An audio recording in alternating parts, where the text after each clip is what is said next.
Hey guys, तो कैसे हैं आप सब लोग। स्वागत है आपका इन्वेस्टरपोर्ट यूट्यूब चैनल में। आज की वीडियो में हम इंस्टाग्राम के बारे में बात करेंगे। तो आइए शुरू करते हैं। वर्ल्ड्स मोस्ट यूज्ड और डाउनलोडेड मोबाइल ऐप्स में इंस्टाग्राम नंबर 4 पर आता है।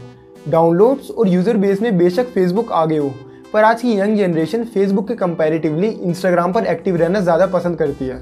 इंस्टाग्राम के मंथली यूज़र बेस की बात करें तो वो 1 बिलियन से ऊपर जा चुका है एंड डेली 500 मिलियन से ज़्यादा लोग इंस्टाग्राम पर स्टोरीज पोस्ट करते हैं। अगर देखा जाए तो इंस्टाग्राम सिर्फ एक फोटो शेयरिंग प्लेटफॉर्म है, लेकिन ऐसा क्या खास है इस फोटो शेयरिंग प्लेटफॉर्म में जो ये हमारी डेली लाइफ का इतना बड़ा पार्ट बन चुका है। इंस्टाग्राम को आए हुए करीब 10 साल हो चुके हैं, पर अगर हम आज से 4 या 5 साल पहले देखें तो तब इंस्टाग्राम इतना ज़्यादा पॉपुलर नहीं था। तो आइए देखते कि इंस्टाग्राम की शुरुआत कैसे हुई और 2015 में ऐसा क्या हुआ जो इंस्टाग्राम को इतना अच्छा बूस्ट मिला, खासकर इंडिया में। इंस्टाग्राम के फाउंडर केविन सिस्टम ने 2009 में एक ऐप बिल्ड करी।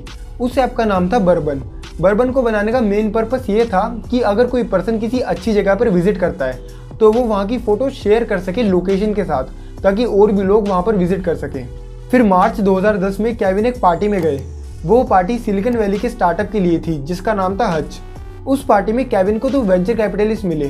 फिर केविन ने उन्हें बर्बन का प्रोटोटाइप दिखाया एंड उन वेंचर कैपिटलिस्ट को बर्बन का प्रोटोटाइप बहुत पसंद आया। उसके बाद केविन की और वेंचर कैपिटलिस्ट की मीटिंग हुई, जिसके बाद बर्बन ऐप को उसकी पहली फंडिंग मिली, मतलब सीड फंडिंग $500,000 की, जिसके बाद केविन की टीम को माइक क्रीगर ने ज्वाइन किया। बर्बन ऐप के कुछ टाइम चलने के बाद केविन और माइक ने ऑब्जर्व किया कि 90% लोग सिर्फ फोटो शेयरिंग वाला फीचर यूज़ कर रहे हैं। तो इसके बाद उन्होंने फोटो शेयरिंग को छोड़कर बाकी सारे फीचर्स हटा दिए और इसे एक प्रॉपर फोटो शेयरिंग ऐप बना दिया और इसका नाम बर्बन से चेंज करके रख दिया इंस्टाग्राम। केविन और माइक ने इंस्टाग्राम को सीधा लॉन्च नहीं किया। पहले उन्होंने इसका बेटा वर्जन अपनी फैमिली और फ्रेंड्स को यूज़ करने के लिए दिया। फिर कुछ मेजर्स बग ठीक करके जब उन्हें लगा कि अब इंस्टाग्राम लॉन्च करने लायक है तो उन्होंने फाइनली 6 अक्टूबर 2010 को इंस्टाग्राम लॉन्च कर दिया। एंड गाइस, जिस दिन इंस्टाग्राम लॉन्च हुआ उसी दिन 25,000 लोगों ने इंस्टाग्राम को डाउनलोड कर लिया। ये बहुत ही बड़ी अचीवमेंट है। एंड करीब 2 महीने बाद 12 दिसंबर को इंस्टाग्राम के 1 मिलियन यूजर्स भी कंप्लीट हो गए। फिर जनवरी 2011 में इंस्टाग्राम ने हैशटैग का फीचर ऐड किया ताकि यूजर्स को ज़्यादा रीच मिल सके। और फिर सीरीज ए फंडिंग राउंड में इंस्टाग्राम ने $7 मिलियन रेस किए from variety of investors like Benchmark Capital, Jack Dorsey जो कि ट्विटर के CEO है and etcetera. Series A funding round के बाद इंस्टाग्राम की वैल्यूएशन $25 मिलियन से भी ऊपर चली गई और सितंबर 2011 तक इंस्टाग्राम का यूज़र बेस बढ़कर 10 मिलियन हो गया। 2012 से पहले इंस्टाग्राम बस आईफोन यूज़र्स के लिए ही था, लेकिन 3 अप्रैल 2012 को इंस्टाग्राम एंड्रॉयड यूज़र्स के लिए भी रिलीज़ कर दिया गया। उस वक्त इंस्टाग्राम की ग्रोथ देखकर सारी बड़ी कंपनीज हैरान थी। इंस्टाग्राम को एक्वायर करने के लिए बहुत सारी बड़ी कंपनीज ने ऑफर भी दिया। जैसे जैक डोर्सी ट्विटर के CEO ने इंस्टाग्राम को $5 मिलियन का ऑफर दिया और सुकोया कैपिटल ने इंस्टाग्राम को $5 मिलियन से भी ज़्यादा ऑफर किए। फिर गेम में एंट्री हुई मार्क ज़करबर्ग की। मार्क ऑब्जर्व कर रहे थे कि फेसबुक के बहुत सारे यूज़र्स ने इंस्टाग्राम पर शिफ्ट होना शुरू कर दिया है और ये फेसबुक के लिए एक बहुत बड़ा कंसर्न था। तो मार्क ज़करबर्ग ने केविन को $1 बिलियन का ऑफर दिया, जो कि केविन मना नहीं कर पाए। और फिर 9 अप्रैल 2012 में इंस्टाग्राम को एक्वायर कर लिया गया फेसबुक के द्वारा। 2015 से पहले इंस्टाग्राम बाहर की कंट्रीज़ में बहुत अच्छा परफॉर्म कर रहा था, पर उस वक्त इंडिया में इंस्टाग्राम की कोई बात भी नहीं करता था, क्योंकि इंस्टाग्राम फेसबुक के कंपैरेटिवली बहुत ज़्यादा डेटा कंज्यूम करता था और उस वक्त इंडिया में डेटा बहुत महंगा हुआ करता था। और फिर 2015 में आया रिलायंस जियो और हम सब जानते हैं कि जियो ने मार्केट में आते ही धागा खोल दिया था। और फिर लोगों के पास इंटरनेट आया और इंडिया की पॉपुलेशन ने अपना कमाल दिखाना शुरू कर दिया। फिर हमने धीरे धीरे करके फेसबुक से इंस्टाग्राम पर शिफ्ट होना शुरू कर दिया। और अगर प्रेजेंट की बात करें तो इंस्टाग्राम का यूज़र बेस 1 बिलियन से भी ज़्यादा का हो चुका है। अब बात करते हैं कि इंस्टाग्राम अपना रिवेन्यू कैसे जनरेट करता है। गाइस, 2013 से पहले इंस्टाग्राम का कोई भी रिवेन्यू मॉडल नहीं था और अब बाकी सोशल मीडिया प्लेटफॉर्म की तरह इंस्टाग्राम का भी मोस्टली रिवेन्यू एडवर्टाइजमेंट से ही जनरेट होता है। ये सारी ऐप्स क्या करती हैं कि यूज़र की बिहेवियर के अकॉर्डिंग और उनकी पास्ट एक्टिविटीज़ को ध्यान में रखते हुए उन्हें प्रोडक्ट्स की एडवर्टाइजमेंट शो कराती है। एग्जाम्पल, मैंने अमेजोन, फ्लिपकार्ट या मिंत्रा पर शूज़ देखे तो इनके पास इन्फॉर्मेशन पहुंची कि मुझे शूज़ खरीदने में इंटरेस्ट है। एंड अब अमेजोन इंस्टाग्राम के पास गया और बोला कि भाई मैं चाहता हूँ कि तू अपने यूज़र्स को मेरे शूज़ की ऐड दिखाए। इंस्टाग्राम ने बोला कि ठीक है भाई, मैं दिखाऊंगा, लेकिन इसके लिए तू मुझे पैसे पे करेगा। मैं अपनी यूज़र्स की फीड पे तेरे शूज़ की एड शो कराऊंगा और अगर मेरे यूज़र ने उस पर क्लिक किया तो उसके लिए तू मुझे 10 रुपये पे करेगा एक क्लिक के लिए। अमेज़ोन ने कहा ठीक है भाई, डील।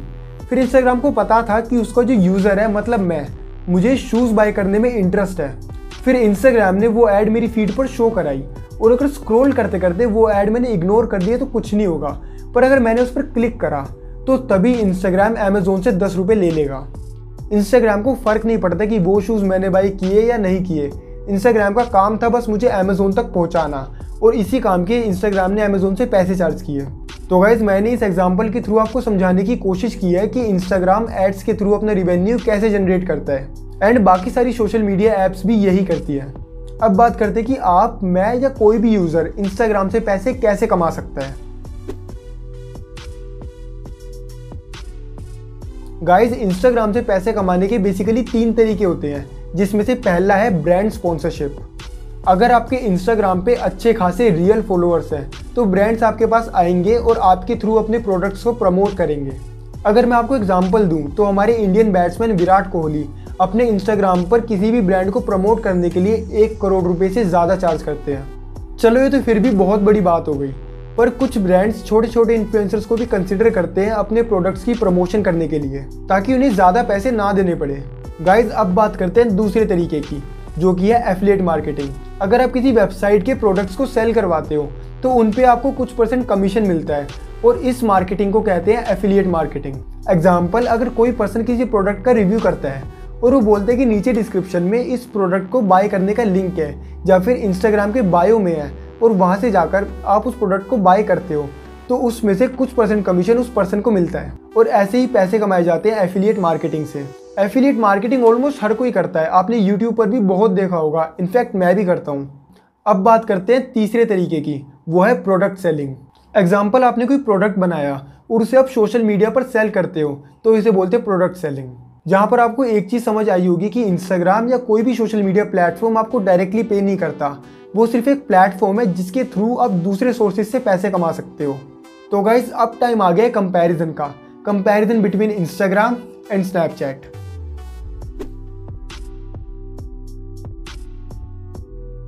सबसे पहले हम कंपेयर करेंगे दोनों का यूजर बेस। स्नैपचैट का मंथली यूजर बेस है 400 million and daily active user base है 185 मिलियन एंड इंस्टाग्राम का मंथली यूजर बेस है 1 billion and daily active user base है 500 मिलियन।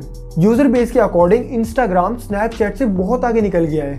इनफैक्ट इंस्टाग्राम का डेली यूजर बेस स्नैपचैट के monthly user base से ज़्यादा है। अगर हम एडवर्टाइजमेंट की बात करें तो इंस्टाग्राम का एड प्लेटफॉर्म फेसबुक के साथ इंटीग्रेटेड है, तो इसीलिए इंस्टाग्राम में छोटी से छोटी निश के लिए भी बड़ी ऑडियंस मिल जाती है। पर स्नैपचैट पर ऐसा नहीं है, इसीलिए ज़्यादातर ब्रांड्स इंस्टाग्राम को स्नैपचैट के कंपैरेटिवली ज़्यादा प्रेफर करते हैं एडवर्टाइजमेंट के लिए। एंड अगर ग्लोबल पेनिट्रेशन में देखें तो इंस्टाग्राम स्नैपचैट से बहुत आसानी से जीत रहा है। यूनाइटेड स्टेट्स में इंस्टाग्राम और स्नैपचैट दोनों ही बहुत अच्छा कर रहे हैं, लेकिन जहाँ पर दूसरी कंट्रीज़ की बात आती है वहाँ पर इंस्टाग्राम बहुत आगे निकल जाता है। ये चीज़ आप सीधा सीधा इस ग्राफ में देख सकते हैं। बट यहाँ पर एक छोटा सा फैक्ट मैं आपसे शेयर करना चाहूँगा। इंस्टाग्राम ने 2016 में स्टोरी का फीचर ऐड किया था एंड उस टाइम इंस्टाग्राम के क्रिएटर ने खुद बोला था कि ये स्टोरी का फीचर उन्होंने स्नैपचैट से कॉपी किया है। तो गाइज इसी के साथ मैं इस वीडियो को ख़त्म करता हूँ और अगर ये वीडियो पसंद आई तो इसे लाइक, शेयर और कमेंट करना मत भूलना। एंड ऐसी ही वीडियो आगे देखने के लिए आप हमारे चैनल दी इन्वेस्टर पोर्ट को ज़रूर सब्सक्राइब करें और डेली अपडेट्स के लिए आप हमें इंस्टाग्राम, फेसबुक एंड ट्विटर पर फॉलो कर सकते हैं। आज की वीडियो में इतना ही था, अगली वीडियो मिलते हैं, तब तक के लिए बाय बाय।